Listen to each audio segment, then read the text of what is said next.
All right. Yeah, that's new. That's new.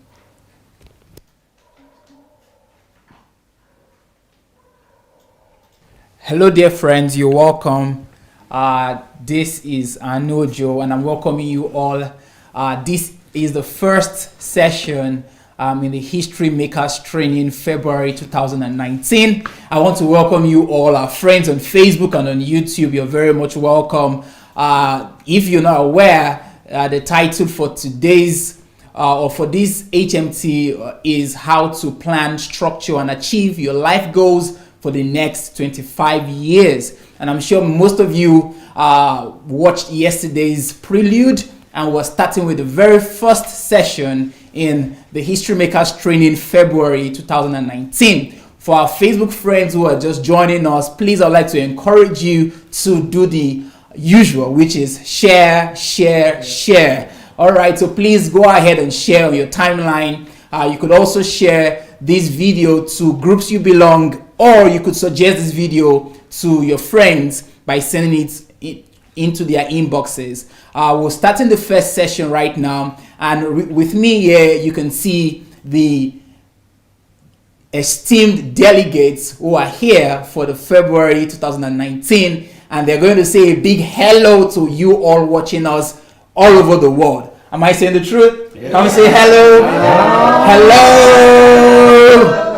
Yeah, I'm sure you are wishing you're here with us in Kyiv, Ukraine, but we'll start announcing that you could start registering for the April History Makers Training. We're going to give more details as to the dates and how you could do that. But if you would like to join us for the next HMT, you can start planning now. It's going to be in the month of April. That's 2 months from now. So before I continue, I would like to announce 2 books. The first one is How to Regain Your Lost Years. How to Regain Your Lost Years by Dr. Sunday Adelaja. This is one of the books that we will be going through here in the History Makers Training 2019 February. So you could join us by getting this book if you've not gotten it on Amazon Kindle Unlimited. You could get this for free by subscribing to Amazon Kindle Unlimited, or you could order for it on Amazon, or you could write to us dssbooks@gmail.com if you want to order for a lot of copies of many other books. So this is the title of the book, How to Regain Your Lost Years. How to Regain Your Lost Years. All right. The next book is Life's Greatest Secret. This is a book everyone who is in the DSA family must endeavor to read. Life's Greatest Secret. And Dr. Sunday here, he talks about his greatest discovery in life. So the title of the book is Life's Greatest Secret, then My Greatest Discovery in Life. So you could get this book and join us in this History Makers Training. The title is quite long, and I'm going to try to repeat it as many times as possible so that you get it into your mind what to expect from this History Makers Training. And it is how to plan, structure, and achieve your life goals for the next 25 years. And it's going to be a great one, and we're trusting God for that. Well, today we have one of Dr. Sunday's mentee, who is based here in Kyiv, Ukraine. He's a familiar face to most of us, but if you've not seen him or known him, you've not heard from him, then I would like you to please sit back as we have Dr. Clement Ogedegbe today. He's going to be teaching us on the topic time conversion, the secret to achieving your life goals. Time conversion, the secret to achieving your life goals. At this moment, I would like to hand over to Dr. Clement as he takes us on the journey. Thank you so much. Come celebrate him. Okay. Thank you, everybody. I want to welcome you especially to HMT. And before we look at today's topic, what I'm teaching, I think it's important that I first of all appreciate Dr. Sunday Adelaja for giving me the privilege to be here with you today to come and share a little of what he has taught us, and it's a rare opportunity really to have a father and your mentor invite you to such, a gathering to come and speak. And so, Dr. Sunday, I really appreciate you. And fortunately, I'm taking the first teaching for the HMT. I think that is another privilege again. Now, the last HMT I was here, and I took the last teaching, but this time around I had to come first because of my schedule. Okay, so today we're looking at time conversion, the secret to achieving your life goals. Now, the theme for this HMT is how to plan, structure, and achieve your life goals for how many years? 25 years. Now, that sounds impossible because we are still struggling to plan 1 month. And Dr. Sunday wants us to plan the next 25 years of our lives. How possible is that? I'm sure you would have thought about it, that is it really possible to plan the next 25 years of your life? Now, most times when we get into the new year, people begin to draw new year plans, right? But before February, they've dumped all the plans and nothing happens. Now, that's to tell you that it is easy to really sit down and plan, but the most difficult part of it is achieving the plan. And that is why the team for HMT says not only to plan, not only how to plan, but also how to structure and how to achieve it.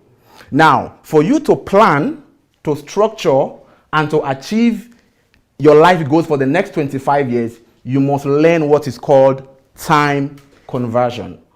Can we say time conversion? Now, so you must learn what it means to convert time. But today, I want to show you what it means to convert time and how to convert your time such that you can actually plan your next 25 years and then achieve it. All right? So let's get started. Now, the first thing we're going to do, we're going to look at a definition of what time is. What exactly is time?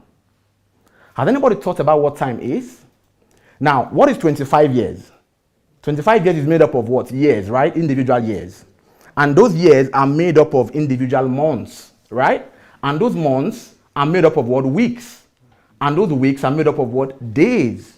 And those days are made up of what? Hours. And those hours are made up of what? Minutes. And the minutes are made up of what? Seconds. So what is 25 years? Time. So the next 25 years of your life, you are not just planning your life, you are planning your time. So first of all, let's look at what time is.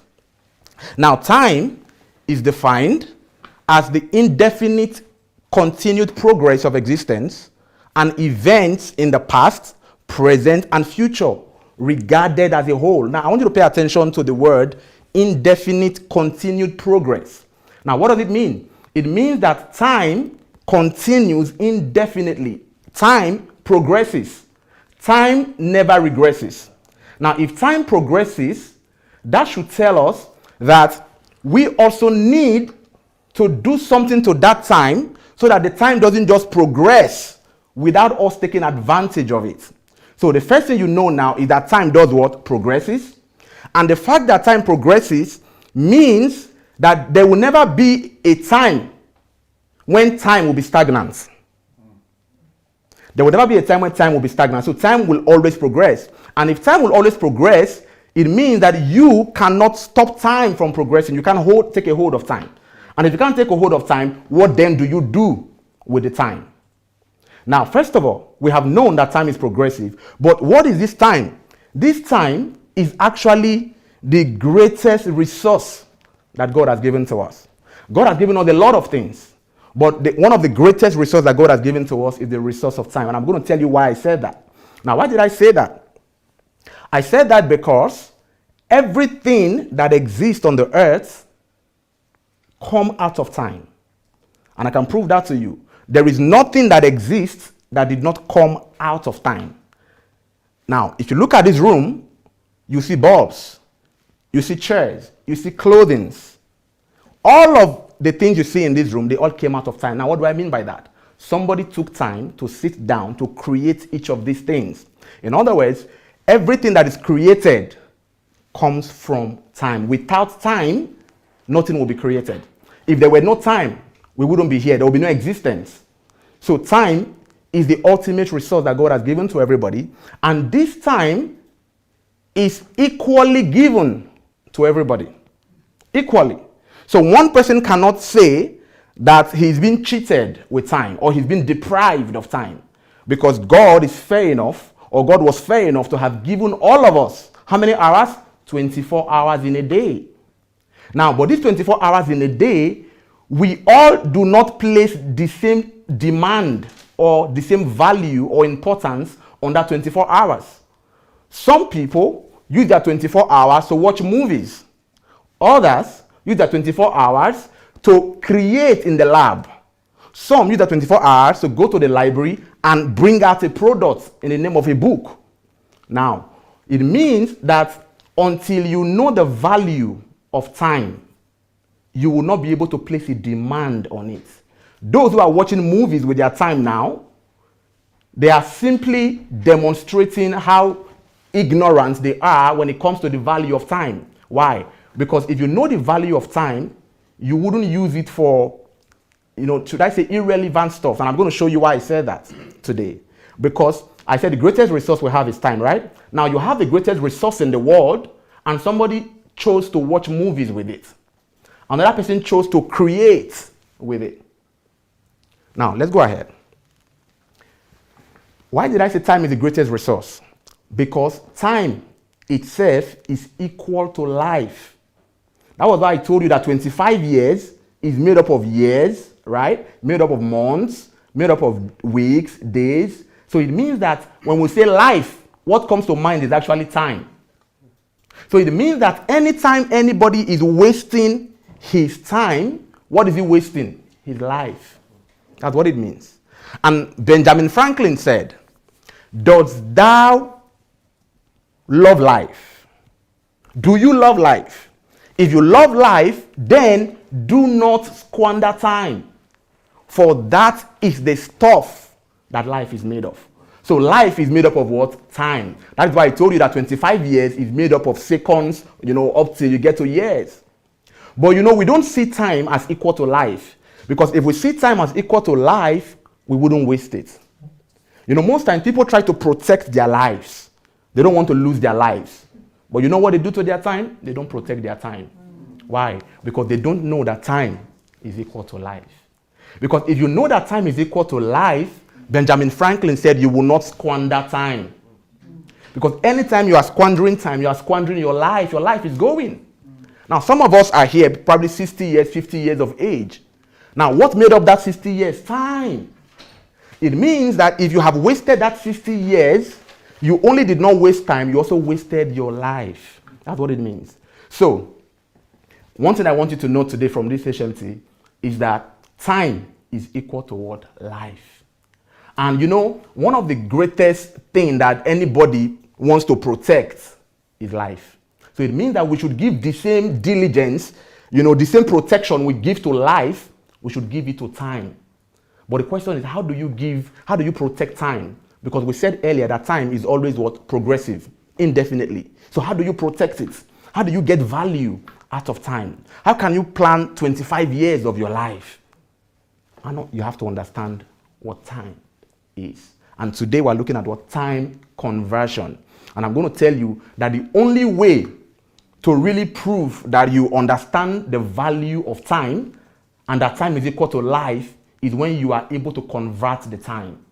I have told you that the time is progressive. You can't hold it. You can't stop it. Once it is gone, it is gone. There's nothing you can do about it. You could lose money and replace it, right? But when you lose time, it is gone. So how do you get it back? How to regain your lost years. Have you read that book? If you've not read that book, go and get it. Dr. Sunday's book, How to Regain Your Lost Years. In that book, you will find out how you can actually regain your lost years. But not in the sense of getting that time that was lost back, no. But in the sense of, working 3 or 10 times more, right? You wasted the past. Work 10 times more now to be able to achieve what you could not achieve in those wasted years. But that time that you wasted is gone, whether you like it or not, and you can't get it back. Right? Okay. So we know that time is life, and we must not squander time. Okay. Now look at this picture. I have a picture here. Now in this picture, you could see some watches, right? Now there's a guy called Salvador Dali, a Spanish painter and artist. Now he drew this in 1931. Now what can you see from this picture. Can anybody tell me what he or she, can you describe what you are seeing from this picture? What is happening to the watch? From what you're seeing? Anybody want to try? Melted. Is what? Melted. The watch is what? Melted. And it melts continually. It's actually a gradual process of melting. Right? So, now there's another watch by the side, the red one. What you see on it is ants. There are ants on it. Now, that ant on that clock actually indicates that that clock is decaying. And it means really that time decays. Time vanishes. Time melts away. And once it melts away, you can't get it. Now, from this drawing, this is called persistence of memory. You could check it up later, right? Some people call it the melting clock by Salvador Dali.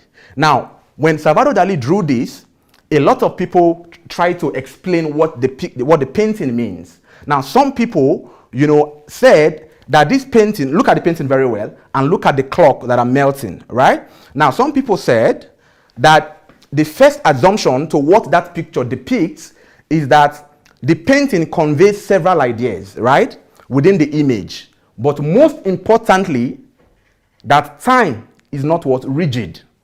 Time is not what? Rigid. Now, that is what I was trying to tell you. That time is not rigid. It means that time can flow away. Time can melt away. So from that picture, we see the clock's melting. Now, just the way the clock is melting, that is how our life melts also. Our life diminishes with time. Now, when you were 10 years older, right? When you were 10 years old, you still had, probably you were to live maybe 80 years on earth, right? When you were 10 years old, you still had another 70 years to live. But now that you are 70, how many more years do you have to live? 10. If you were to live 80 years. Now, what happened to the remaining 70 years? It melted away, it's gone. So that picture, that time really, that clock that is melting, shows that time melts, and not only that time melts, life also melts. Now, what does it mean? It means that gradually life disappears. Everything gets to disappear gradually. Everything comes to destruction in the end. So if life melts and time melts, what should you and I do with that time before it melts? What should we do with our life before that life melts away? That is what is called time conversion, which I'm going to be teaching you today. How you can take advantage of that time. Since you know that one day that life is going to melt away. One day that time is going to melt away. What do you do with it before it melts? And that is how you plan your 25 years ahead. Because once you know that the next 25 years, I don't have the time with me, it's not in my hand, the time can slip by. Just like for some of us, the past 25 years actually slipped by with nothing to show for it. Now, once you know that time slips by and the next 25 years will slip by, then it is important that you place a value on that time, place a demand on the time, and arrest the time. How do you arrest the time? You arrest the time by time conversion, which is what I'm looking at today. Okay, so what have we seen? That time is not rigid and everything is destructible. But don't forget that this time that is not rigid, I said it is the greatest resource that God has given to us, because everything came out of time. Now let's go ahead. So if time is not rigid, it means that everything is destructible. Now I want to tell you the tragedy of life. Secondly, time melts away before you know it, and you can't stop it from melting. Okay? Thirdly, which is the tragedy I really see, it is a sad thing that many people stand by and they watch their life melt away every day. They stand by and they don't take advantage of that life to produce something tangible. Now, most people don't even know that their life melts. If you know that their life melts away, that time melts. But they just stand by and they look at time and time goes. They look at their life and their life goes. But there is nothing to show, no product to show for it. So you see somebody that lived for 80, 70 years, 90 years. If you ask them, what product do you have? What proof do you have that you have lived? There's nothing to show. The only thing they show is maybe their salary, what they earned. But there's no real product. I'm going to show you what real products are today. Right? So the tragedy of life is that it comes just how many times? Once. And before you know it, it is gone. There are people who are right now probably on their sick bed, and they know that very soon they are going to die. And they are wishing that they've done some things with their life in the past, that they had all the time, but they didn't do anything. But now that death is in front of them, they're beginning to, think, what have I done with my life? But most times we don't think about what we've done with our life until tragedy happens, until when you are close to death, before you begin to think, what should I do with my life?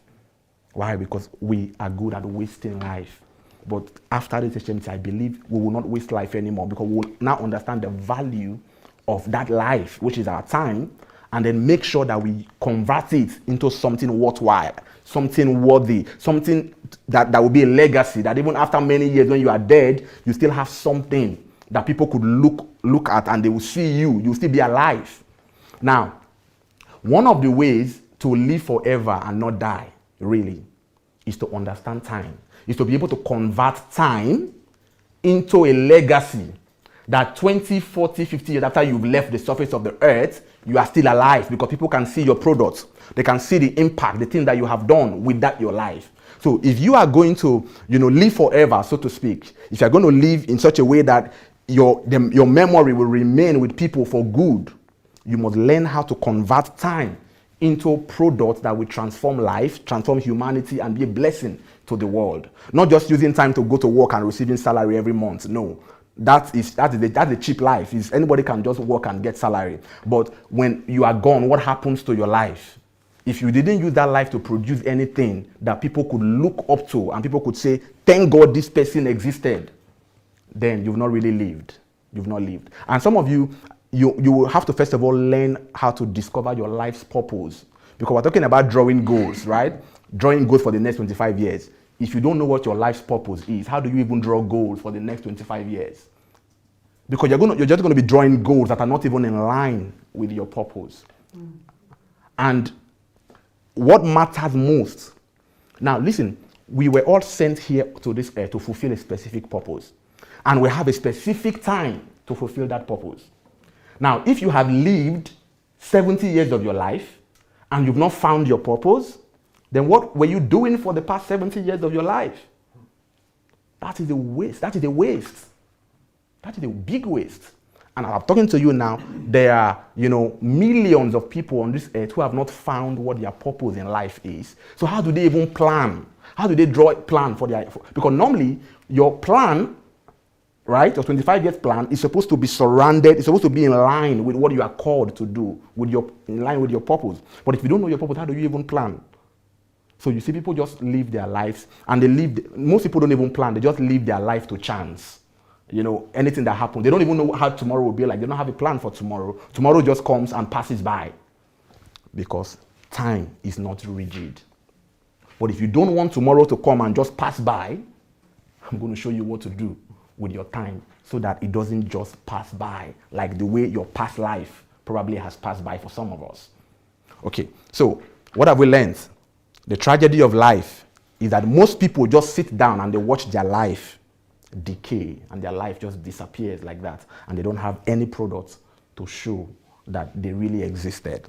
So the first assumption from that melting clock that you saw is that time is not rigid. Time is not rigid, and everything is destructible.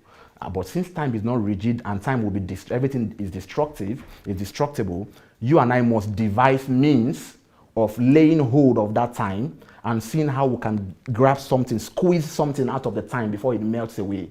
And for you to do that, you must understand time conversion, right? Let's go ahead. Now, the second assumption from that melting clock that you saw, some people believe that melting clock symbolizes the erratic passage of time that we experience while dreaming. Now, I find this second assumption of the melting clock fascinating. Why? Because it depicts the actual state of the majority of people on earth. Now, most people on earth, they live their life in a way that is just like a dream. They live in the dream world. And I'm going to tell you why I said they live in the dream world. I'm going to tell you why. So, the second assumption is that there is an erratic passage of time that happens when you are dreaming. Have you dreamt before? I mean, real dream. You were sleeping and you had a dream. You dreamt before? Now, if you dreamt before, are there times where you were dreaming, right? You thought you were still maybe in the middle of the night, and then you just woke up only to find out that it was morning already. Have you had that kind of dream before? You were dreaming, you thought it's still you were thinking it's still midnight, but you just woke up and realized that it's 7 a.m. already. Why? Because in dreams, time passes by so quick, and you can't explain, you can't hold it. Now, the melting clock represents how time passes by in dreams. But I'm going to tell you why I said that most people's life is actually depicted by the fact that they live in the dream world. Now, let me show you what I mean by that. The tragedy of our age is that a greater percentage of people living today are only living in the dream world. Now, why did I say that they are living in the dream world? Because, as I'm talking to you now, there are people who have big dreams of what they want to become, what they want to do, what they want to achieve, big dreams. But they've not taken one step to actually work out that dream, to make it come to pass. They are always dreaming. I want to become this, I want to become that. Or I want to do this in the next 25 years, or in the next 10 years, the next 50 years. But they don't even take a step, just one step, to make sure that they actually achieve it. And that is why I like the theme of this HMT. You are not only planning and structuring the next 25 years, you are also going to achieve the plan. Now, in dreams, you are just dreaming, and before you know it, time is passing. And you wake up all of a sudden. But in real life, what people do is that they keep dreaming of what they want to become. And while they are dreaming, what is happening to time? Time is going. They don't wake up from the dream to actually execute what they have as dream. And that's how most people live their lives. They live in the dream world. I know people who are saying that, oh, I want to become the president of Nigeria in the next 25 years. But right now, as I'm talking to you, they don't have any plan, any structure of how they're going to become the president. And they are not converting time. They're not doing anything in that regard. It is only what? A dream. And if you are going to live your life like that, just dreaming and not executing the dreams, then you are also going to waste the next 25 years of your life, like the past has been. Because there are people who said, okay, let's not go far. Let's look at this year now. This year. This is just February. Now, at crossover nights, 1st January, people drew plans of what they want to do. Some people drew what they would do in January. But January is gone. Ask them if they did it. No, they don't do it. People just write plans, but they don't keep to those plans. And that is living in a dream world. If you're going to live like that, you will never be able to make any impact. You'll never be able to create any product out of time. So, is it bad to dream? No. It is very good to dream, to have big dreams. You need to dream and dream big, but you must wake up from your dream and actualize the dream. And to do that, you must make sure you start converting time. That thing you said you want to do, you must start doing it. Why? Because your future is not just dependent on your dream. Your future is dependent on what you do with your time now. What are you doing with your time now? That's what matters. Anybody can dream, but only few people are able to wake up from their dream and convert that dream into reality. And for these 5 or 6 days you're going to be here, you're going to learn how to not only dream, but how to convert those dreams into reality. And for you to be able to convert any dream into reality, you must learn time conversion. For you to even sit down to structure or draw plans for the next 25 years, you also need time. You need to convert time. Because for some people, the reason why they cannot sit down and plan is because they are so busy doing a lot of things. They're just busy. I'm going to show you today that being busy is different from being productive.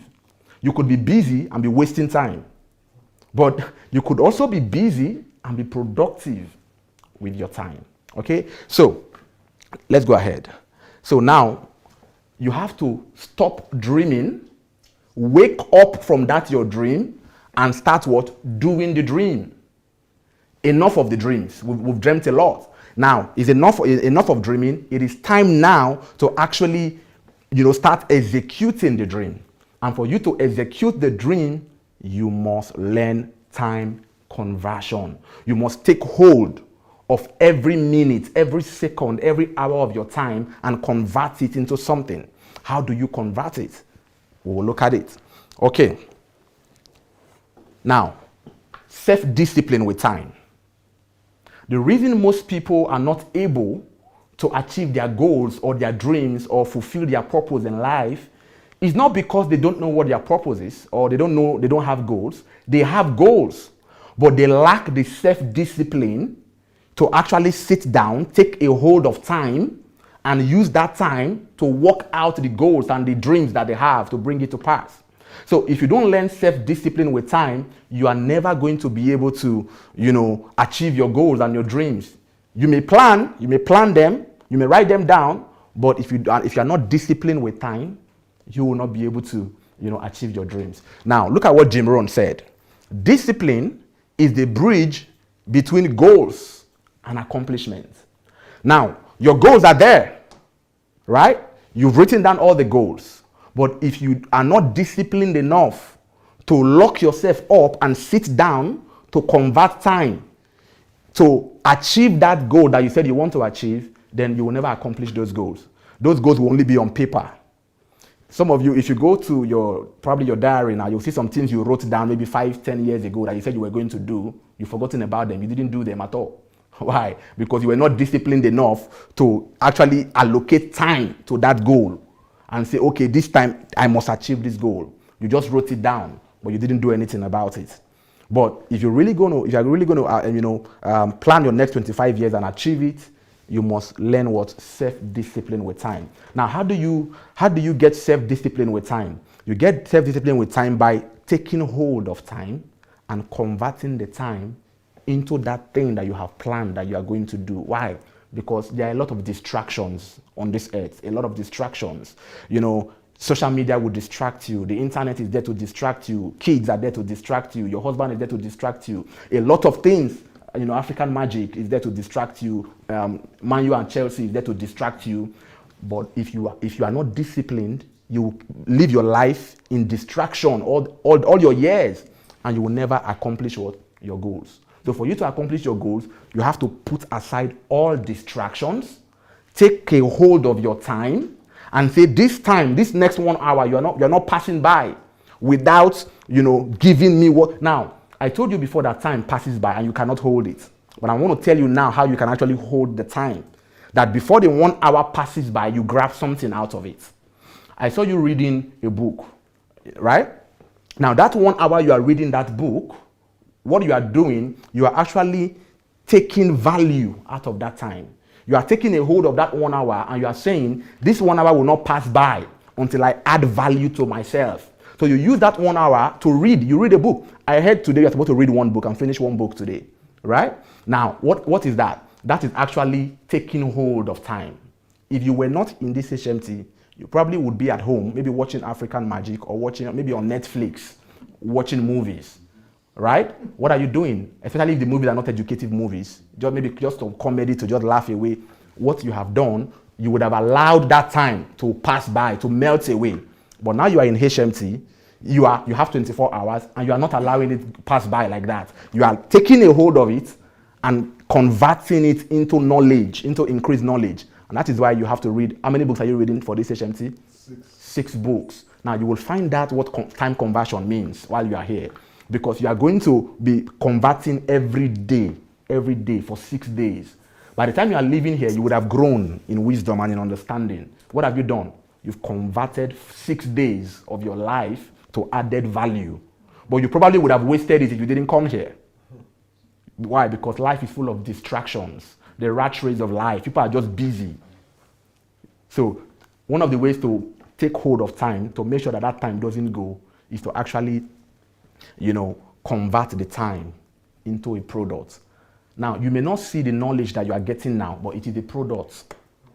Products are not only like physical things that you can see, but the knowledge you are getting from that book. Now, as we are teaching now, you are getting a product right now, so as I'm talking to you now. So the past 25 minutes, since I started teaching, the past 25 minutes, we've been able to hold it. It will pass by, yes, but we are grabbing something from it. That is the idea. If you don't live your life like this, there's no way you can achieve 25 years plan. Why? Because I told you that most people live their life to chance. They don't have a plan for tomorrow. Some people say, forget about tomorrow. Tomorrow will plan itself. Tomorrow will take care of itself. That is rubbish. Tomorrow will not take care of itself. You have to actually plan tomorrow. If Dr. Sunday had not planned his life, you won't be here for this February HMT. But he had already planned that from this February 2nd to February maybe 7th or thereabouts is HMT. So he has planned it. And you fit into that plan. And that, you see that the plan he made is not just for himself, but to add value to you. So when you are planning your time, you must make sure that either that time is adding value to you or adding value to other people. Not just, to while away time.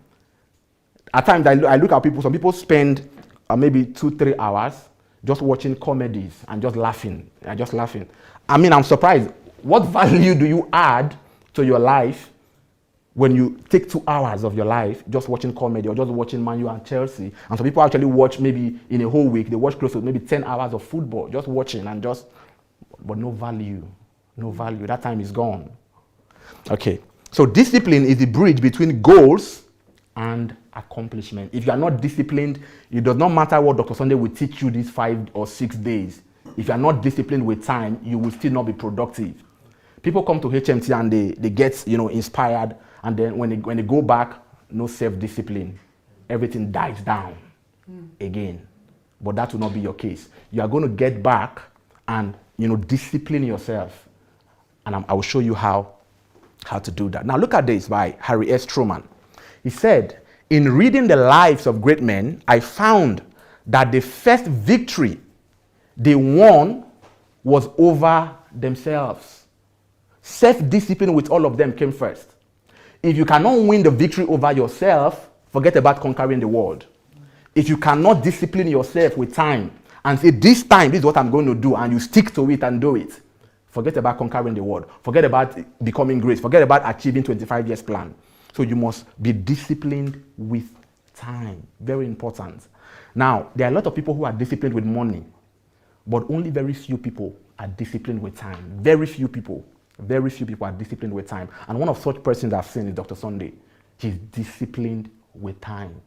And discipline with time we're talking about is not just maybe some time management skills. We're talking about using time to fulfill your purpose, to do what you have been born to do. Using time to create your own products.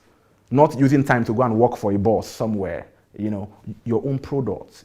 Adding value to your life and to the lives of others. So, in reading the lives of great men, I found that the first discipline or the first victory they won is the victory over themselves. What are you going to do when you say, these next 3 hours, I'm going to finish a book, and then sleep starts coming? You're either going to choose between satisfying your flesh or achieving your goals. If you are not able to conquer yourself, to discipline yourself, to overcome that sleep and do what you have said you are going to do, you will never accomplish goals.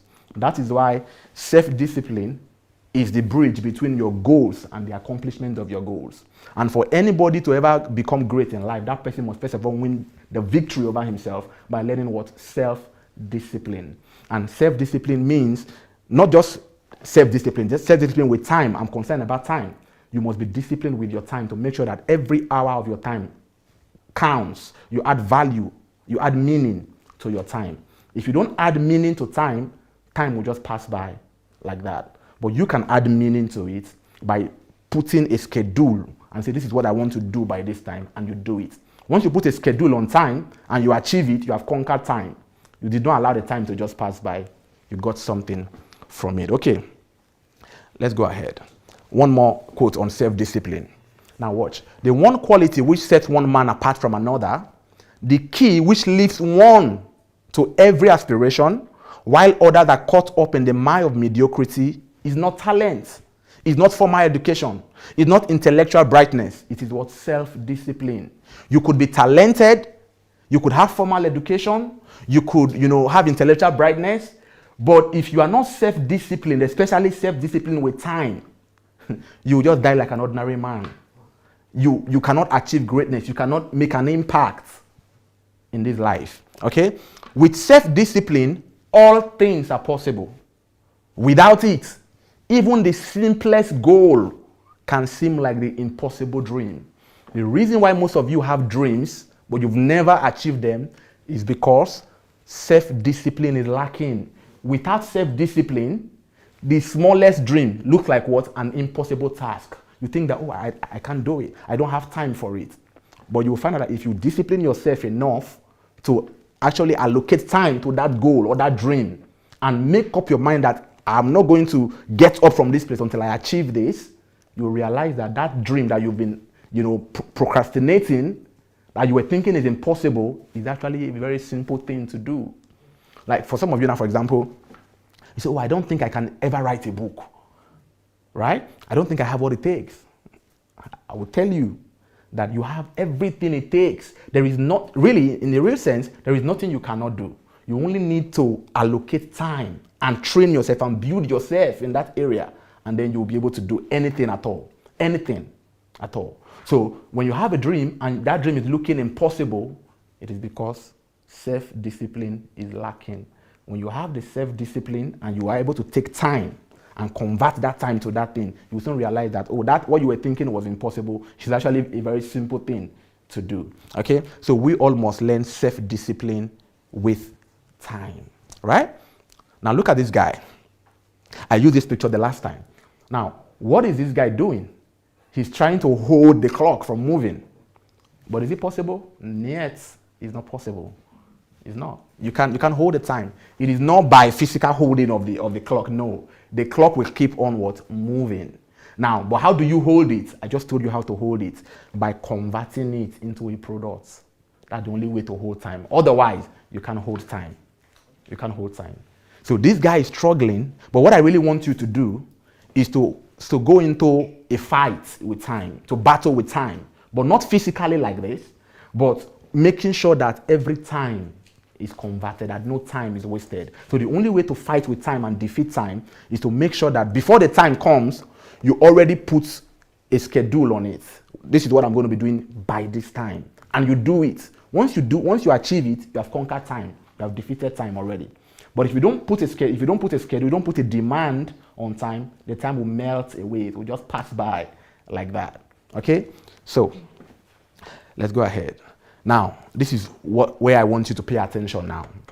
The first and general principle of time is that time must be converted into what? Products. It's a must. If you are going to achieve 25 years goals, you must make sure that every time that comes must be converted into a product. Now, converting time into a product means that no time passes by without you being able to show what you got from the time. What value did you get from this time? So the first and general principle of time is that time must be converted into product. And I told you when I started that everything in this room came out of time. Everything came out of time. Everything came out of time. Why? Because somebody converted time into a product. If we have a car, it is because somebody went into the workshop and coupled that car together, used time to build that car.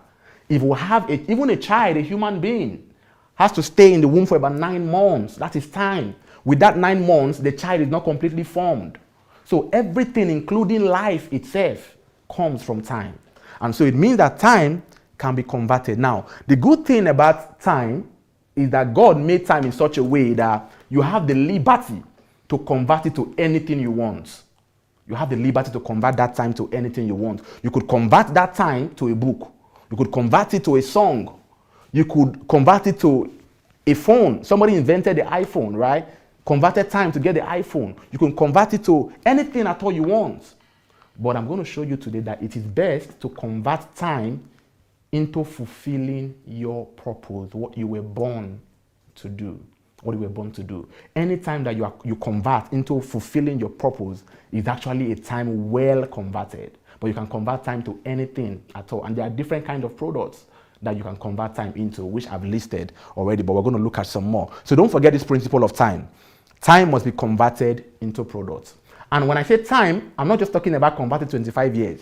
I'm talking about converting every minute, converting every hour, converting every second into a product.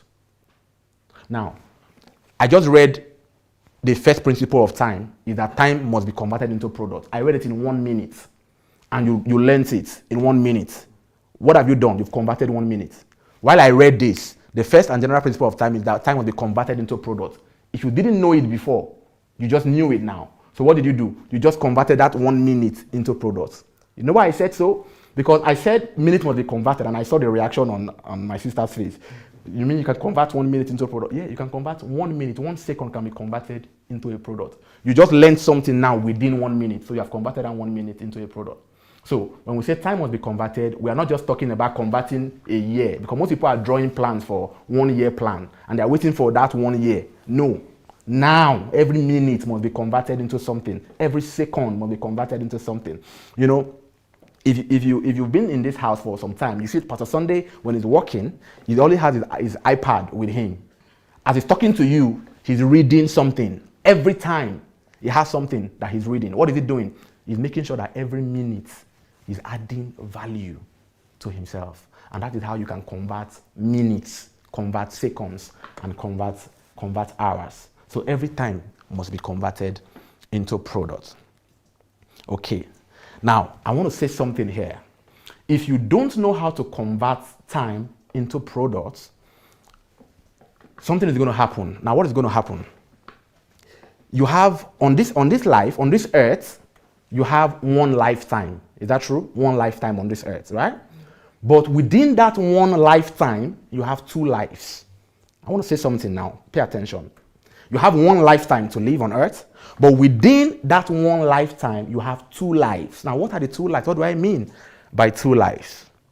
I'm going to explain. Now, Confucius, a Chinese philosopher, said that we have 2 lives, and the second begins when we realize we only have 1. That sounds confusing, right? And crazy and contrasting and contradictory. He said we have 2 lives, and the second begins when we realize we have only 1. What is he trying to talk about?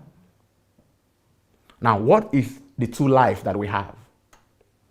As you're here now, your current life now, as at February, today's February what? 2nd. This is your life presently. That's 1 life. Your purpose that you want to achieve, your goals, your dreams that you want to achieve, that is your 2nd life. So you are living a particular life now, but you want to get somewhere. I told you of somebody who wants to be the president in 25 years. That 25 years that is yet to come is his 2nd life. Now is his current life. His dreams, his goals that he wants to achieve, that he has not achieved, is his 2nd life. Now, between now, where I am now, and that's my 2nd life, is time. What I do from now till the next 25 years that I want to become the president determines whether or not I will live that 2nd life. So what is that 2nd life? Becoming the president, right? Who am I now? I'm just a student, so to speak, right? I'm a student, but I want to become the president. So my life now is what? I'm a student. My 2nd life that is to come is that what? I want to be what? The president. But between this time and that time, I have time in between. And I could either decide to be disciplined with that time so that when it's 25 years time, I actually live the life as a president, or I waste that time and never get to live that life of becoming a president. And that is how it is with everybody. All your goals, all your dreams, even if the goal is a 1 month goal or a 1 month plan, from the time you are drawing that plan, that is your life. The target that you want to achieve is your 2nd life, but still on this earth, not heaven, here on earth. So everybody, at every point in time, you have 2 lives. Your current life at that present time, and the dreams, the goals, and the purpose that you want to fulfill. But the tragedy of life is that most people don't ever get to live that their 2nd life. They only dream about it, they only write it down, but they never achieve it. Why? Because between the time you wrote that plan down and the time you are supposed to go and actually live the life of what you have written down, you wasted the time. You did not convert it into doing what you are supposed to do. So do you understand why Confucius said that we all have two lives? The second begins when we realize we only have one. Now, what does that mean again? Let me explain that again. I told you earlier that life melts away, right? Life melts away, just like time. We stay here on this earth for a very short time, maybe 70 years or 80 years or 90 years. So, if you know that you have only one lifetime that will last for 70 years, right? Why don't you start implementing all your goals and your dream now? Why are you waiting till you get to 70 before you start implementing them? Why didn't you start implementing them at 25? So, we only have one means that you have one lifetime, but you have a lot of things you need to do while you are here. And those things you need to do are your second life. So if you realize that if I don't do those things, I will die and leave this earth without accomplishing my goals and my dreams, then you must be, disciplined with time. You must learn to convert your time into achieving those things that you said you want to do. So is it clear now that we all have two lives? Or is anybody confused? No, right? So we have two lives. The second begins when we realize that we have only one. If my purpose, if I was born, for example, if I was born to, maybe let's say I was born to stop crime. That was why I was born. I was born to stop crime. That there will be no crime in this world again. That is why I was born. And I don't know that is why I was born. I have not discovered that purpose. What do you think I would do with my life? I myself may even be a criminal. But what is my purpose? To stop crime. But because I'm ignorant of what I was born to do, I waste my life and my time doing the opposite of what I was born to do. But here, I wrote that your future life or your second life, your purpose is included. So once you find your purpose, right? From the time you find your purpose to the time you fulfill your purpose, that time there, if you don't convert it, you may just know what your purpose is, but never fulfill it. There are a lot of people who know what their purpose is. They know that, oh, this is my purpose, but they don't fulfill it. Why? They have not been able to discipline themselves with time to fulfill their purpose. Some others don't know at all what their purpose is. On self-discipline with time. Now, what do I mean? How close you are to the achievement of your goals and your plans and your dreams is determined by self-discipline. For example, you draw a plan of 5 years, right? Now, by 5 years, I want to probably have written 20 books in the next 5 years. That is your plan. But now, you are in the 3rd year now, and you have not written any book, right? Are you close to the achievement of that dream? No. Even though time is going, but that dream is still there, you are not achieving it. But how can you get closer to the achievement of your dream? By converting the 1st year, the 2nd year, the 3rd year. And probably by the 3rd year, you've written 10 books already. But you wanted to write 20. Are you closer to the achievement? Yes. Why? Because you converted each year of your life to get what you said you are going to get. So the distance between your first life and your second life is determined by one's self-discipline with time.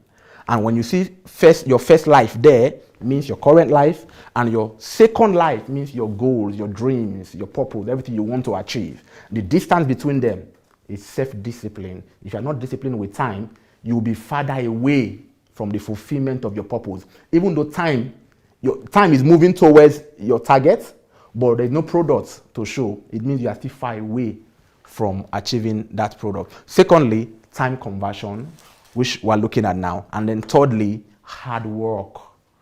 You must work. And hard work, you can't talk about hard work without time, because hard work is actually converting time into doing something. So there is no hard work without time. Every hard work you see actually is converting time into producing what? Something. Okay, so another thing that determines the distance between your first life and your second life is what you do with your time. So I'm going to ask you now, what do you do with your time? Or what have you been doing with your time? What have you done? Look back 25 years back. What have you done with your time? Or what have you done with your life? What fruit, what products do you have to show for the past years? If there are no products to show, then probably you've wasted time. But thank God you're here. You still have another 25 years ahead of you, according to HMT. You have 25 years ahead of you. Now, the fact that you wasted the past is immaterial. Now, what is important now is what am I going to do now with the future? The past is gone. So we must look at what do we do with the future. Now, 3 things people do with time. 3 things people do with time. 1, people do what? Waste time. Secondly, people spend time. And thirdly, people do what? Invest time. Now, whether you are going to achieve your 25 years plan or not is dependent on which of these 3 things you choose to do with your life when you live here. Now, if you do the first one, you get a particular result. If you do the second one, you get a particular result. And if you do the third one, you get a particular result. So, what does it mean? What does it mean to waste time? A wasted time. Do you remember the general principle of time? The general and first principle of time is that time must be converted into what? Products. So any time that passes by that is not converted into a product is a wasted time. Any time that passes by that is not converted into a product is a wasted time. So it means that if I just sit down here, for example, I'm not doing anything. Maybe I'm just looking at how beautiful this place is. After 1 hour, I'm still looking at, if you ask me to show you the product of that time, do I have any product for it? No. What have I done with that time? Wasted. It's gone. So anytime that you don't convert into products, anytime that you can't tell what you did, one tangible thing that you did with that time is a wasted time. And most people waste their time. I told you before, some people waste their time just watching football matches. Some waste their time watching comedies. Some waste their time on social media, just on some irrelevant stuff that don't add value to their lives at all. And before you know it, they just waste their time like that. And before you know, they are old. They get to 70, 80, 90 years and there is no product to show. There is nothing that people could say, oh, this was what this person achieved throughout his life. Nothing, really. Nothing, because that time is wasted. And as I'm talking to you now, there are people who are wasting time. As I'm talking to you now, some people are in the bed centers, Some people are just playing computer game right now as we're talking.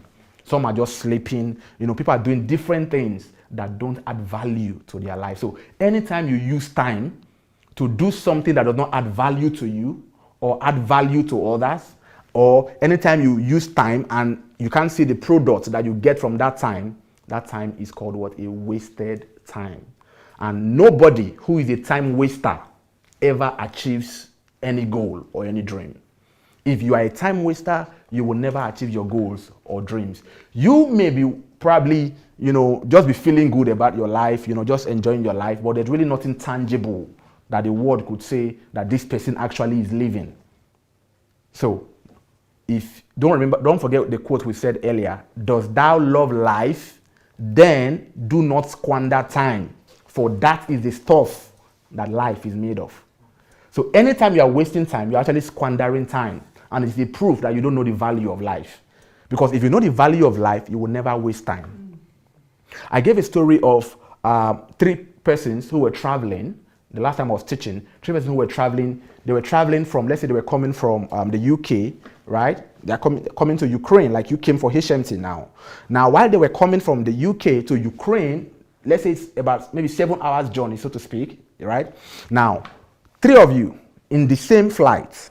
In that flight, somebody is reading a book in that flight. Another person is probably listening to an audio teaching or something. Or probably maybe writing on the iPad, writing something, trying to write a book while in the plane. And the next person, the third person, was just looking through the window to know, oh, have we gotten to this country? Have we reached this country? And then 7 hours is gone. You are in Ukraine now, right? Now, within that 7 hours, somebody who was reading a book has probably read 7 chapters of a book and added knowledge to himself. The other person who was writing a book probably had written maybe 7 chapters or 2 chapters of a book. But the other guy who was looking through the window, if you ask him, what product did you get for the 7 hours? Nothing to show. What has he done? Wasted time. He has wasted time. I go to the bathroom with my phone in my hand. I'm playing I'm listening to something at every point in time. And I learned it from Dr. Sunday. Why? Because every minute matters. Every second matters. Why? Because that is life that is going. So anywhere you are going, whether you are going to, even if you are going to work, get an audio piece, an earpiece. Be listening to teaching. There are a lot of Dr. Sunday's teachings on YouTube. Be adding value to yourself at every point in time. While some other people are just traveling, just going to work, just go to work 2 hours or 1 hour, come back, but no product to show. But you can convert that same time you are going to work, convert it into a product. Now, you have a plan for 25 years. If you live with the mentality that every second, every minute must be converted, I tell you, by 25 years, you would have achieved all your plans that you wrote. But if you are not disciplined with time, you will not even achieve one plan at all. You will still be living in the dream world, and time will just pass by like that. And that's how most people live their lives. They live in the dream world. They have goals and plans, but they are time wasters. Time wasters. Dr. Sunday did a series some time ago, Why I Don't Drive and My Wife Does Not Cook. I don't know if you saw that video. Why I Don't Drive and My Wife Doesn't Cook. Why? Because the time he will be using to drive, he will be reading something or writing a book. Or the time the wife will be using to cook, she can be doing something else and be learning something and adding value to herself. It's a difficult one for most people, I know. Most couples would probably not agree with that. But there is sense in it. There is sense in it. Because what will matter in the end really is how much value you are able to create while you are on earth. Not, how well you ate food or how many children you have. What matters after you are gone from this earth is what legacy did you leave behind. And for you to be able to live a life of legacy, you must be disciplined with time. You must. If you are not disciplined with time, time will just pass by and you won't show it. You won't have anything to show for it. Now, look at Bernard Behrens. Look at what he said. I could stand on a busy corner, hat in the hand, and beg people to throw me all their wasted hours. Why? Because people are wasting their lives. They think that they are wasting hours, but it is actually their life that is wasting. When I look at Africa, I'm from Nigeria. When I look at Nigerian youth, most of them now, they are just roaming the streets. They are just going to those gambling centers. Life is just wasting and going. And before you know it, somebody is 40 years, 30 years, 25 years, 50 years, and not one product to show for it. It's a tragedy. At times, I wish we could just gather everybody together in Africa and teach them how to convert time. How to convert time. And I told you before that the greatest resource that God has given to us is what? Time. Great nations are great because they learned how to convert time. What are the things we have in great nations? Everything that you find in great nations were product of time. Is it good roads? Somebody sat down to learn how to do good roads. And somebody actually took time to make the good roads. Is it computers? Is it inventions? Everything that you see in great nations are born out of time. If we don't know how to convert time, we can never be a great nation. Now, DR Congo in Africa, I heard the amount of mineral resources in their soil. The value is even more than the GDP of European Union put together. But they are one of the poorest nations on earth. Why? Because they have not learned how to convert. People have not gone to learn how can we, convert this raw material that we have in our soil into finished products that we could sell out and increase our GDP. Why? Because people are just roaming the street, just living their lives. That is why a country like Nigeria, we could have crude oil and we still need to export it abroad for them to refine it for us. Why? Why can't people sit down, invest time to learn how can we, refine this crude oil by ourselves? We don't need to send it out to other countries. So, see, poor nations are poor not because they lack resources, but because they don't know how to convert time. Because every resource that is in every nation must be converted into finished products. And for you to do that, you need time. You must convert time. Because we said that the general principle of time is that time must be converted into products. Now, not only time is converted, raw materials must be converted, but for you to learn how to convert those raw materials, you need time to study and know how to do it. Because if you don't know how to do it, you keep sending your crude oil, sent to other countries who have, invested time to learn how to do it, and then they refine it and sell back. They sell your own products to you, your own natural resources, they sell it back to you at a higher price. So that is why Great nations are great because they understand time conversion. Go to Japan. In Japan, people, they value time. In Japan, you can't just, there's something called African man time in Nigeria. You have a meeting by 2 o'clock and you're coming by 3, right? And a whole hour is wasted. But you don't know that 1 hour could increase the GDP of that nation. If people are working that 1 hour, people go to work very late. You have work that's supposed to start by 8 a.m. and you're coming by 9. Other countries, that 1 hour that you came late, they've used it to produce something, a marketable product. And that is why our GDP is the way it is. Nations with high GDPs are nations that have learned how to convert time. They've learned so much how to use time. And once you've learned how to use time, you can't just be wasting time anyhow. So countries like Japan, Singapore, those places are places where time, people value time. So until you learn to value time, you just live a life of mediocrity. And any nation that wastes time, mark it, any nation where time is squandered and wasted, that nation will hardly be able to become a first world nation. I tell you the truth. And that is what we are seeing in Africa and in Nigeria and in some other countries of the world. But today, we're concerned about you. We're concerned about you. We're still concerned about Nigeria, but we're concerned about you. How you can lay hold of time and make sure that you don't squander it. Now, with what you are learning now, I want to believe that as you leave this HMT, you'll be the one talking like Bernard Berenson now. You'll be the one saying, please throw me all your wasted hours. I have too many plans I want to achieve. I need more time. Why? Because that 24 hours, you have converted every hour to a product. And you feel like 24 hours is not enough. You now start begging people to throw you their wasted time. When you see people wasting their time, you just nod your head. I wish I could add to my 24 hours to make it 25. Why? Because you now know the value of time. That time is equal to life. And that any time that is wasted is life that is wasting. And for some of you who have kids, who have children at home, they will need to listen to this teaching, because now that they are still young, it's the best time for them to learn how to convert. If they learn how to convert time, I tell you the truth, the next 25 years of their life, what you probably could not achieve in 60 or 70 years, they will achieve it because they've learned how to convert time. Now, for people like us, we actually didn't know these things on time. I actually lived my life in such a way before that I could just waste my time, just go and play football, just some things like that. But once I learned this, now my schedule is such that you can hardly see me do things that don't add value. Either I'm adding value to you or you're adding value to me. I can't just be discussing with you. Maybe we're just talking, we're probably just saying something irrelevant. I hardly can do that now, because I know that time I'm using to discuss with you, I'm not learning anything from you, I'm not learning anything from me, is a wasted time. A wasted time.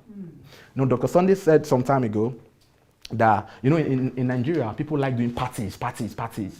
From one party to another. Visitation, I'm going to see my friend. But when you go to see your friend, what do you discuss? Nothing that adds value to your life. You can use that time to lock yourself up in the room, read a book, or learn how to write a book. You can do that as time comes. That's the only way you can get 25 years plan and achieve it. Otherwise, you will just be wasting time. Now look at Charles Darwin. Look at what Charles Darwin said. Charles Darwin said, a man who dares to waste 1 hour of time has not discovered the value of life. And it is true. If you discover the value of life, you will not waste 1 hour. If you know that time is equal to life, you will not waste 1 hour. That's what Charles Darwin is saying. And most of us, we've lived our life in such a way that is it not just 1 hour? It's just 1 hour I wasted now. But Charles Darwin is saying that if you ever waste 1 hour, you don't know the value of life. Why? Because that 1 hour that you wasted is actually life that you wasted, because time is equal to life. So what is this simply saying? It's simply saying that life is equal to time. So if you waste an hour, you have wasted life. So what do I do if I shouldn't waste an hour? I should convert the hour into a product, into something tangible. Now, when people waste their time, this is the reward they get. We said that any time that is wasted, you don't have anything to show for it. It's gone. So the first thing that happens is, at the end, what you get is emptiness, is vanity. Nothing to show. You live 70 years on earth and that 70 years is gone. Nothing to show. It's vanity at the end. So emptiness, you don't get anything from that time. That's the first reward of wasting time. Secondly, you don't have any product to show. You don't have any product to show. Now, I'm believing that as you leave this HMT, some of you're going to have, visions and dreams of things you want to do that in the next 1 year, or maybe in the next 6 months, when you're coming for another HMT, you're coming with your product. So say, this is the product I've been able to get for the past 6 months or for the past 1 year. This is my product. So, but when you waste time, no products. When you waste time, no impact on society. You are not impacting anybody. You're not teaching anybody anything. Nobody is learning anything from you. You're not impacting the world. You just while away time. Then again, no value. You don't have any value for your time. You don't add value to people. People don't add value to you. Then no net worth. No net worth. Now, I was telling somebody some time ago that time is more important than money. The person said, no, how can you say time is more important than money? But I said, yes, time is more important than money. Why? Because without time, there will be no money. Do you agree with me? Yes. You go to work every month, right? At the end of the month, they pay you. Why are they paying you? What are they paying you for? Your time. So without time, there is no money. Even the notes, the dollar note itself was printed. Time was used to print it. So without time, there is no money. I told somebody, I said, if I give you time and I give you money, which one will you take? He said, I will take money. I said, listen, if you take money, and you have not invested time to learn how to invest that money, you're going to lose the money soon. But if you have invested time to learn how to manage money, you see, time comes first. Then I now give you money, you know how to multiply the money because you have invested time first. So time comes before money. Now, somebody said, who are the richest guys on the earth? Who are the richest men in the earth? What's his name? Bezos, right? Jeff Bezos and the Bill Gates. Why do you think they are rich? You think it was a miracle that happened? No. They have products. It is their product that makes them rich. And how did they get the product? Time conversion. They converted their time to those products. If you see Amazon, right? Amazon is a product of time. If that guy had not sat down to invest time to think and get the idea of Amazon and then actually, learn how to structure Amazon, how Amazon will work, how will people come and be putting their books or selling things on Amazon? Nobody, there will be no product. That product will not even exist in the first place. Look at the iPhone that you are using. Where is the guy who made the iPhone? Is he still alive today? No, he's gone. Right? He's gone. The guy is dead, but is the iPhone still alive? Yes. Are you still using the iPhone? Yes. So is the guy still alive in your hand now? Yes. Yes. That's why I told you that if you convert time into products, you live forever. Because your product is still available. People can still see what you have done. But if you waste time, there's no product to show. No product at all. Now, I said little or no net worth. So those guys you see, their net worth is high. Some people are 100 billion and all of those things. It was not miracle. It was time conversion. They have sat down to learn. Microsoft, Bill Gates, time. Microsoft itself is a product of time. Everything that exists comes from time. If he had not sat down to learn how to create Microsoft, how would he have been able to create it? No way. So every one of us must have a product. Not just one product, numerous products. But from this HMT, I'm going to show you how you can get products. At least in a year, you get one product. Then you graduate from there. In a year, you get 2 products. Like that, until in a year, you can get 12 products, 20 products, of your own products, every year. Because you will learn how to convert time. So, no legacy. If you waste time, you don't have any legacy. And all your goals will only remain as goals. They will never be realized. You'll only be living in the dream world. But your goals and your dreams will never be realized. So the first thing people do, we said people do what? They spend time. Sorry, they waste time, right? Now the second thing people do is that they spend time. Now when people spend time, they at least get something little as a compensation for their time. But we said when you waste time, you don't get anything at all. That time is gone.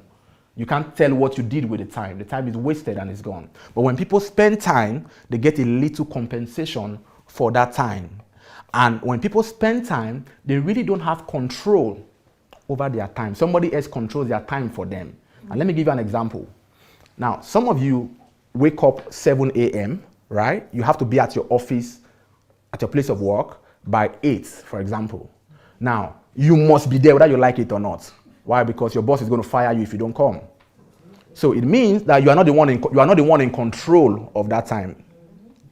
It is your boss who controls you, who determines when you should wake up and when you should leave the office. And at the end, what do you get? Salary. You get a paper, that's salary. So you get a compensation. So it means that the time you use to go to work every day, your job place, is not time investment though. It is time spending. Why? Because you don't have control of the time.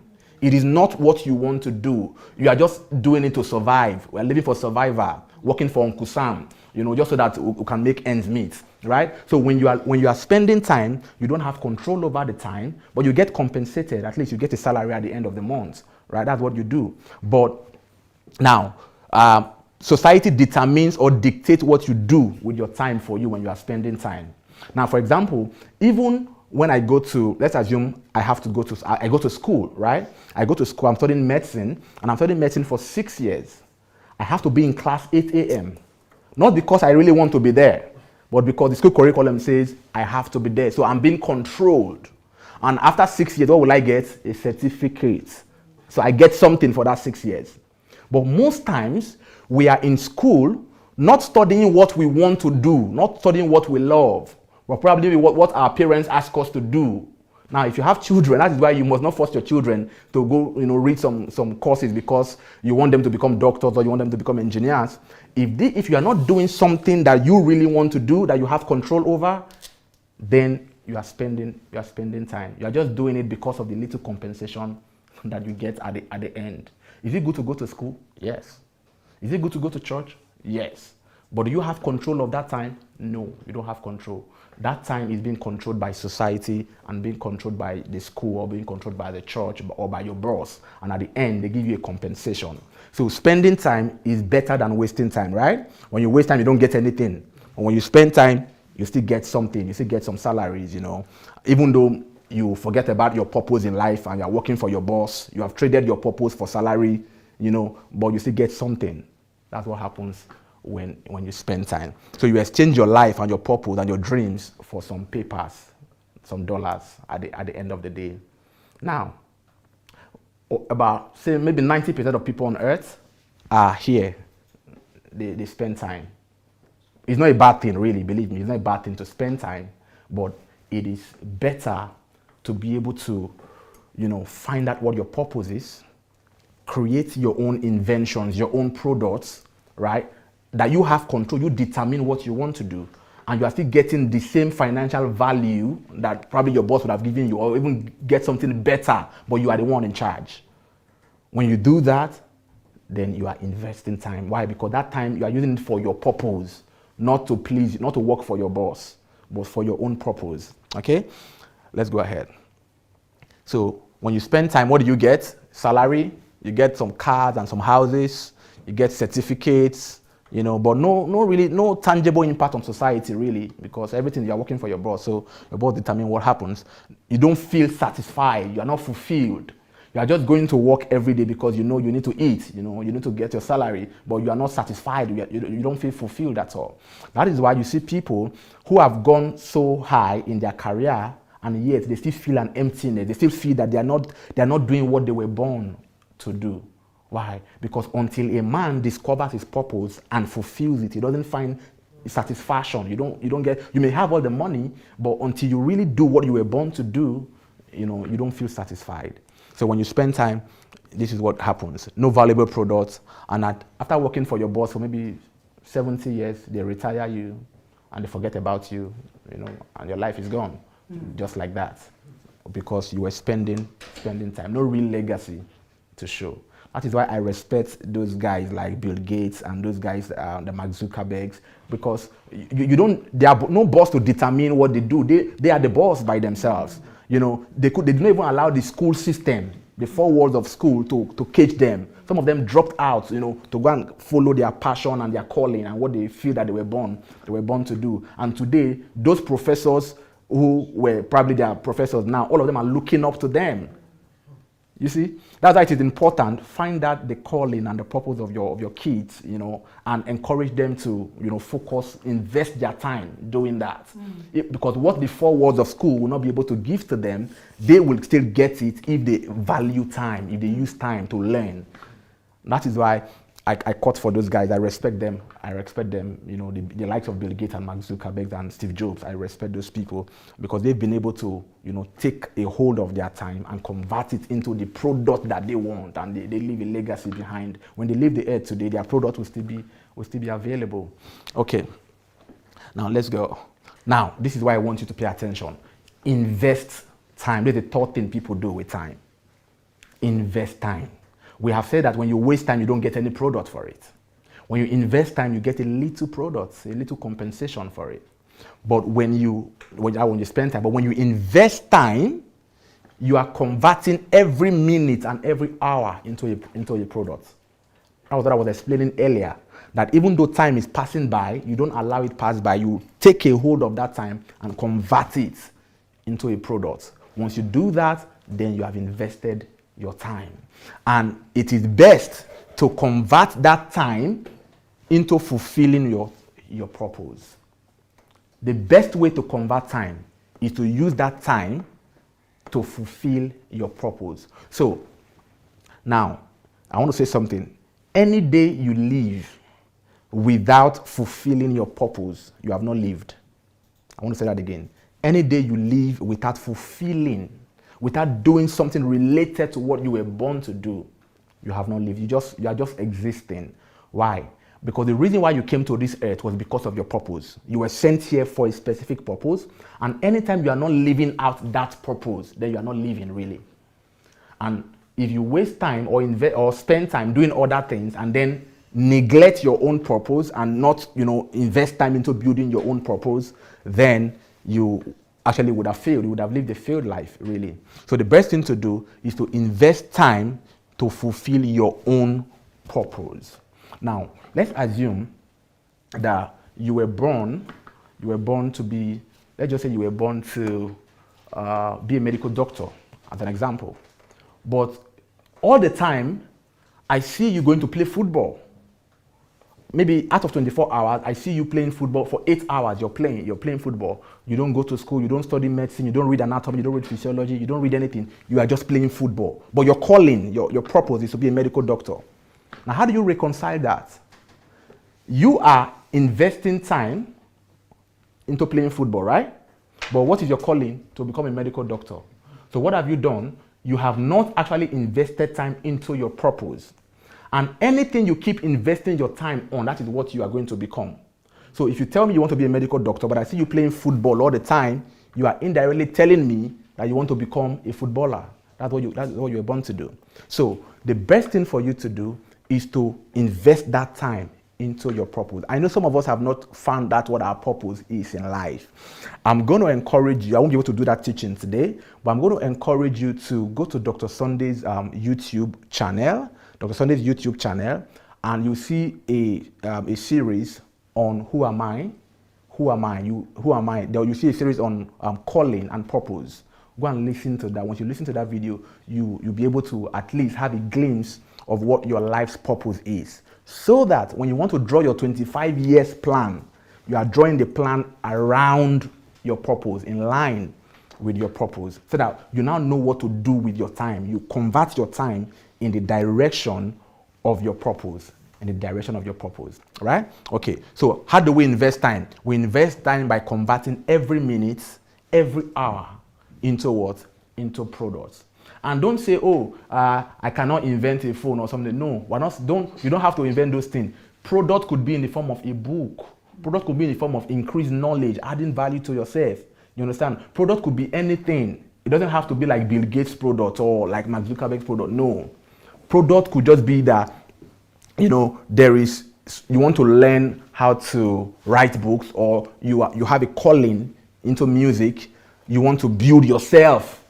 Go to the studio and learn how to sing. Maybe that's what you want to do. That is the product also.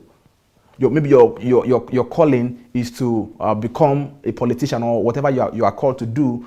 Now, how do you create products? Go and look for books that talk about politics, that books on politics. Go and look at how other nations have been able to develop. Now, look at the presidents of the world that are doing well. Go and study their lives.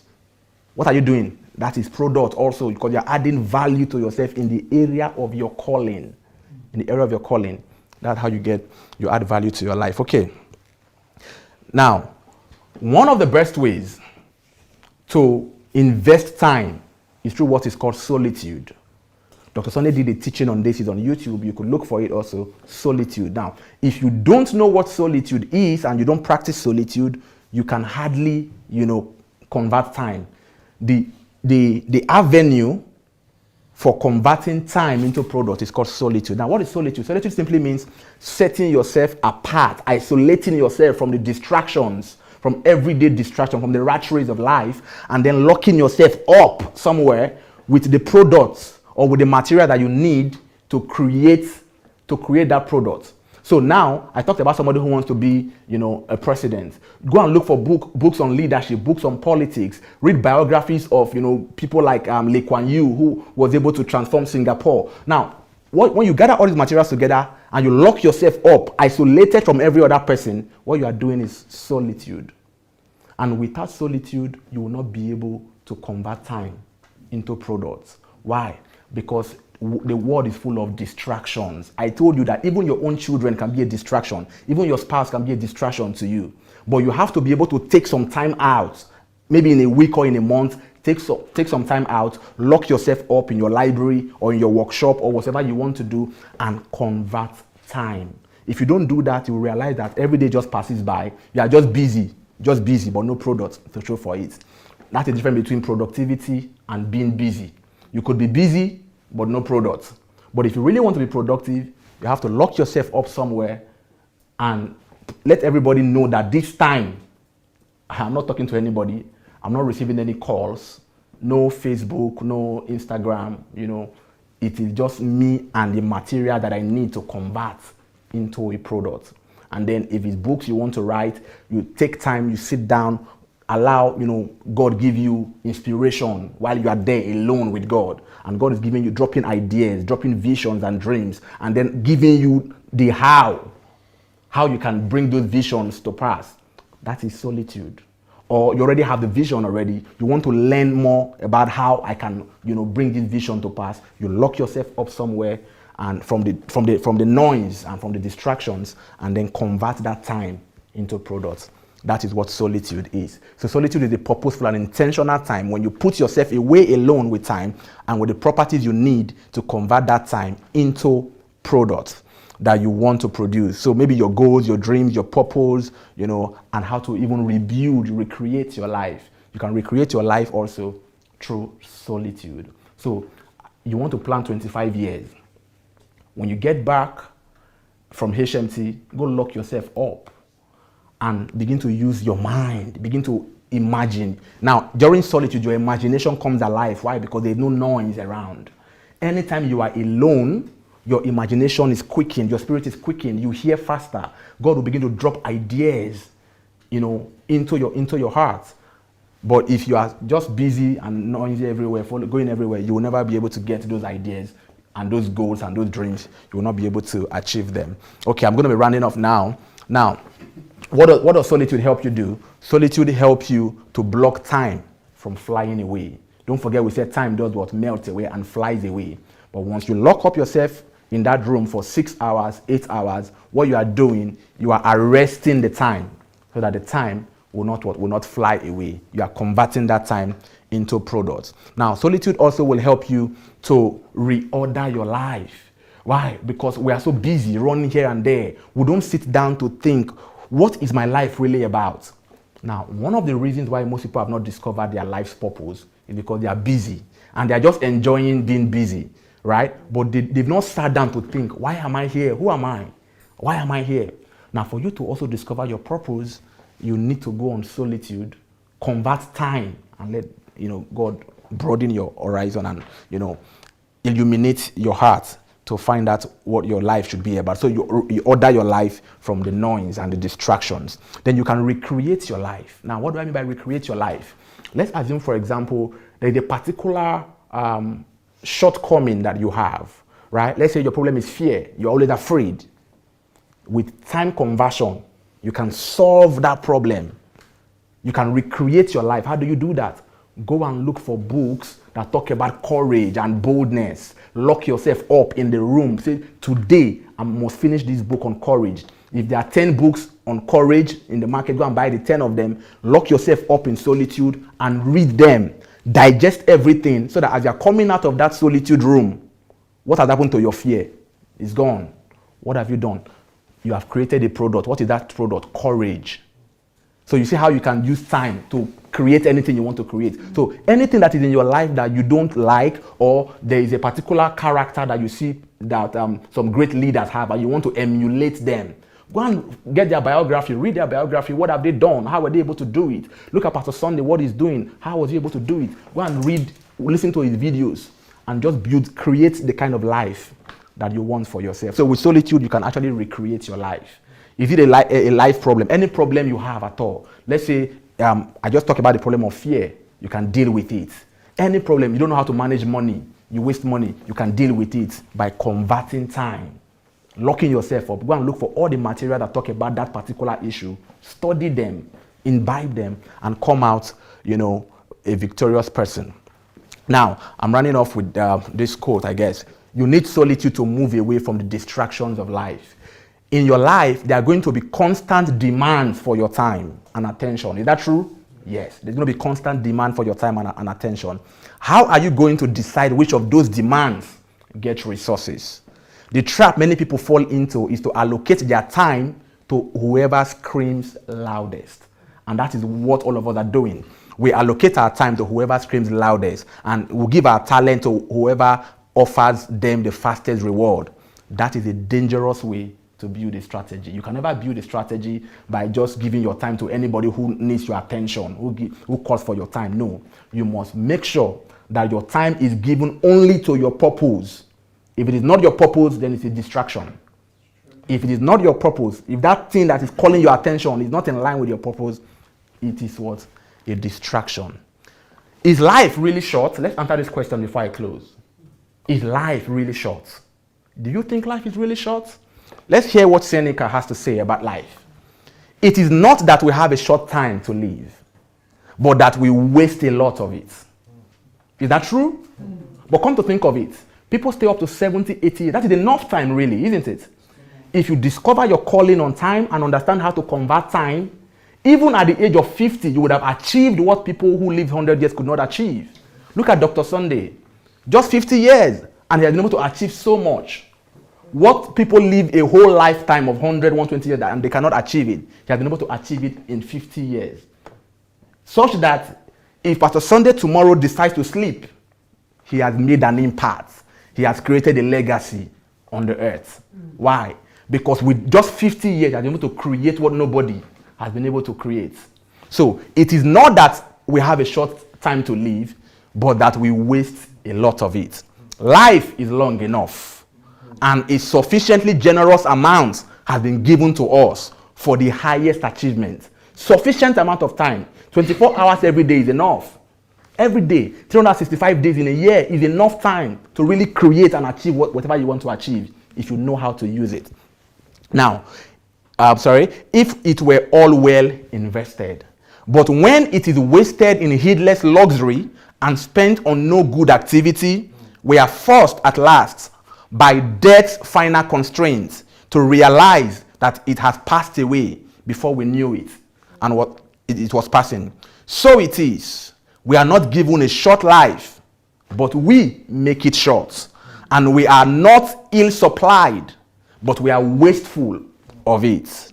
Life is long. If you know how to use it, then life is really long. Is life not long? It is long. We are the ones who waste a lot of it. We waste a lot of it.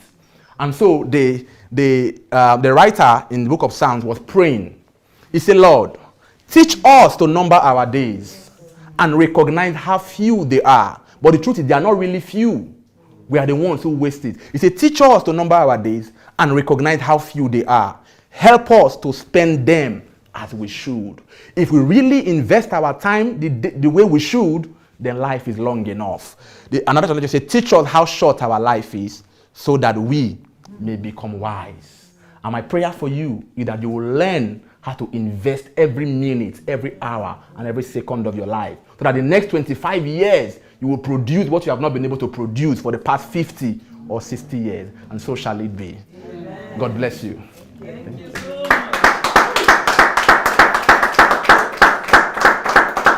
Okay, now this is my book that is titled Your Potentials, the Source of Your Greatness. Now, what does that mean? Every one of you have hidden potentials, hidden abilities in you that you've not even discovered yet, that could make you achieve more than you've ever achieved, but you only need to discover them. And some of the things I taught today are from this book. So I will encourage you to get a copy, get for your friends, and for your kids to read them, because everybody must maximize their potentials. And I talked about how to find your purpose here too in this book. So you can get a copy. The book is there. Thank you so much, and God bless you. Thank you.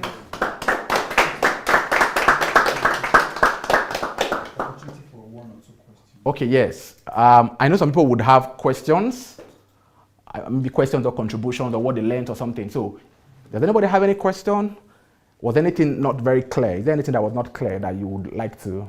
I know I was rushing because of my time, so probably there are some things that was not very clear. You have a question? Okay, great.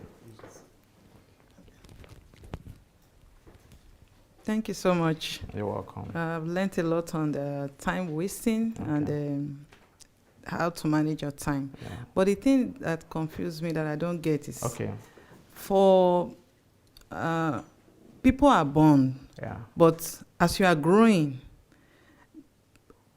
most of us are ignorant that we have a purpose, a potential, or what I say, maybe purpose to fulfill. Yes. So we just live based on what we see. Yes. It's not as if we don't want to fulfill it. Yes. Not that we are not eager, but we lack the knowledge. Yes. So for that kind of situation, because we have children too behind, for that kind of situation, I would say, okay, I've not discovered my purpose. Yeah. I won't say a lie that I've discovered it. I've just been following the trend, just like everybody. Yeah. Now, where do I start from? Okay, great question. Great question. I think you started already by coming for HMT. You started already, and I already told you now to go to Dr. Sunday's YouTube channel and look for the series on Who Am I, Why Am I Here. There's a book also titled Who Am I, Why Am I Here. You should get the book and read it. Now, then once you watch that video, that series, and you read the book, you will have a clue as to what your purpose is. Then it is true that it's not that we don't want to fulfill our purpose, but we don't really know that some people don't even know that there's anything called purpose at all. And why is it that people don't know? Because we are born into a system that requires you to go to kindergarten, from kindergarten to primary school, from primary school to secondary school. And so you are being prepared to go and get a certificate and work for your boss. So nobody talks about purpose. And that's how the society is structured, to deny you the fulfillment of your purpose. So everybody wants to go to school, which is good. Everybody wants to get a certificate, but people don't find out that because if I was sent on an errand to go and do something, and I live my whole life without doing that thing, now when I go back to the person who sent, what am I going to tell him? That I got certificates, maybe I'm a medical doctor, but that's not what I was called to do. I've not yet fulfilled the assignment for which I was sent to this earth. So, solitude now, to answer you where to start from. I've told you what to do, but second thing you need to do again, go and lock yourself up. If it's 1 week, lock yourself up and let God speak to you. Let God speak to you. Now, go and look for every book that talks about how to discover your purpose. Dr. Sunday has written there are a lot of other books on the internet, also on Amazon, about how to discover your purpose. Read all of them. By the time you finish reading all of them, now don't come out of that solitude until you are sure that you have heard and you now have an understanding of what you should be doing with your life. Because most people, they say, oh, I don't know my purpose, but they don't do anything about it. And the truth is, nobody can tell you specifically and say, this is your purpose, except God reveals it to the person. Right? But it is only in rare cases that God even speaks and says, this is your calling, this is your purpose. Before I formed you in your mother's womb, I knew you and I've ordained you. Now, that statement was not only to Jeremiah alone. Every one of us, before we were formed in our mother's womb, God knew us and gave us a specific purpose. Right? Okay. So for you to find that purpose, go and do solitude. Leave every distraction in quietness. And read all the material that talk about how to find your purpose. And then listen to God. And God is going to show you your purpose. I have about 10 ways you can discover your purpose. It's on my YouTube channel. Maybe later I'll send you the link. You could listen to it, but I can't explain all of them because of time. Thank you. Okay. How were you able to move from? You shared about the 3 ways people use time: they either spend it, waste it, or invest it. Yes. How were you able, when you discovered the truth about time, to move from spending, wasting to actually investing time? Okay, great. Now, I told you when I was in my third year of medical school, whenever I have holidays like this, I love football. I play football very well. So I go play football, right? Now, I came for HMT in 2015. I came for HMT here. And after listening to Dr. Sunday, I realized that, man, I've been wasting my life. So I got back. Now, what did I do? The next holiday I had, right? Instead of going to play football, they were sending messages to my WhatsApp. Oh, we have training today. We have training tomorrow. I locked up myself for 1 month. I was in my room like this. What was I doing? I was writing. Now, I only go out to maybe buy something to eat and come back. But that holiday, people are traveling there's a place called Odessa to go and see sightseeing. Some are going to the mountain tops. I mean, my classmates, everybody. But within that 4 months, I was able to sit down and I wrote 4 books. One summer holiday, I wrote 4 books, just sitting down, writing. And the more you sit down to write, as you start writing, the more ideas are coming. That's why solitude is important. So what I actually did, I went into solitude and I was able to produce 4 books in 1 month, my own books. Now, once I did that, it became a normal thing. Once you are able to start, the problem is starting. Once you are able to start, now, after producing 4 books in 1 month, the next time when school resumed, people were telling me, oh, the holiday, I did this, I did that. Me, I'm showing them my products. They are just telling me that they went for sightseeing and what, but nothing tangible to show. So my transition was, I went back and locked myself up in my room and I began to write. And the more I write, the more ideas are coming. So once I did that, and I realized that, man, I can do it anytime. So now I have to reduce the things that take my time. For example, if you see me on Facebook, I teach on Facebook every Wednesdays and Sunday. I teach on Facebook. But normally before, I could just come to Facebook to just see people's video or people's pictures and just like their pictures, but not anymore. Now, if I'm going to come there, I'm either coming to add value to you or you are adding value to me. People go on Instagram and just be looking for videos to watch, just irrelevant things. So the transition is taking advantage of every time that you have. I did it for 1 month and it worked for me and I carried it along up till now. That's what I do. So I can't just be talking with you some irrelevant stuff that don't really make sense. Even if I'm on break, let's say we're in school and we have break and we're talking like that, we're talking now, I will try to bring in a topic that we are discussing that either I'm learning from you or you are learning from me, because I'm conscious that 30-minute break or that 1 hour break, if I don't discuss something meaningful, it will be a waste. So I rather engage in meaningful discussion. You could do it when you are at work and you have break. Instead of just going to maybe gossip or just say some things, you could use that time, bring up a discussion, maybe a book you read, discuss the book with a colleague. You are teaching the colleague something and probably the colleague is teaching you something also. What are you doing? You're converting the time. You still have a question. Did I answer you, sir? Yes, I did. Okay.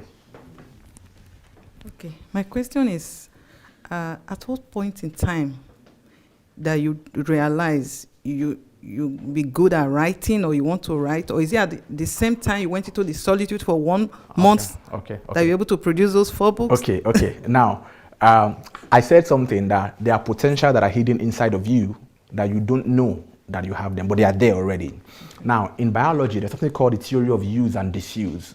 Lamarck gave a theory about giraffe, why giraffe have long necks. And he said that giraffe have long necks because there was a time where there were few leaves, and the giraffe were trying to stretch their neck to reach the leaves on the treetops. So the more the giraffe stretch their neck, the more their neck grows. And that is how today we have giraffes with long neck. So the theory is called the theory of use and disuse. Now, when you go to the gym and you are building your muscle, what happens? The muscle, the biceps come. Where was all that flesh before? Where was it? It was there. But did you know it was there? You didn't know it was there. But the more you use it, what happens to it? It grows. So how did I know the theory of use and disuse? You have to start writing. Even if it's just writing a page, write. The more you write, the more you discover that you can write. The more you sing, the more you discover that you can sing. Everything is there. For me, when I started writing, I opened a blog and I started writing articles, from scripture. I just write articles. From there, I wrote those 4 books on that solitude. And from that time, I now realized that the more I write, the better I become. And now, when I write, it's like I could just sit down now in 3 hours and produce maybe 3 chapters for you. You will read it, it will make sense. I could sit down in 3 days and produce a complete book for you. It will make sense. Why? The more you use, the better you become. I just want to ask if I can use the same method to increase or develop myself if I'm able to detect. Let's say I've already gotten my purpose. I've already discovered it. How do I, go? Expand on your purpose. How do I, expand or do better? Okay. Or form a system? Okay, now, there's something called the rule of 10,000 hours, which I didn't teach today, but you could go on Facebook, look for the rule of 10,000 hours by my name. Just put my name, the rule of 10,000 hours. You see how you can become a professional in any area that you choose. It's just investing a particular amount of time per day, maybe 5 hours every day, rehearsing that thing, or building on that thing, or learning that thing, or 8 hours every day, right? If you're able to invest 10,000 hours into learning your purpose, building your purpose, you'll become the best in that field. But you could go on YouTube and check. I think Pastor Sunday also talked about it in the Time series on YouTube. You will see it. It's called the rule of 10,000 hours. I think it's in that book. You'll find it also there. All right. Okay, can we celebrate Pastor Clement? Thank you so much. All right. Well, our dear friends on Facebook and on YouTube, thank you for being with us. We hope you had a great time as we are having here. Right now, we'll be ending this first session of the History Makers training at February 2019. The next session would be in, let's say, an hour time, thereabouts, and Dr. Sunday will be teaching. So please, if you've not shared this link, please go ahead and share it. If you're on Facebook and on YouTube, please share.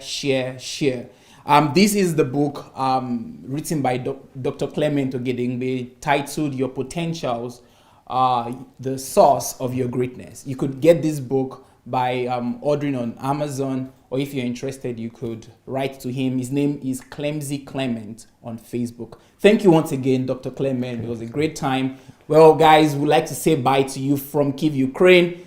See you in an hour time. Can we say bye to our friends? Bye.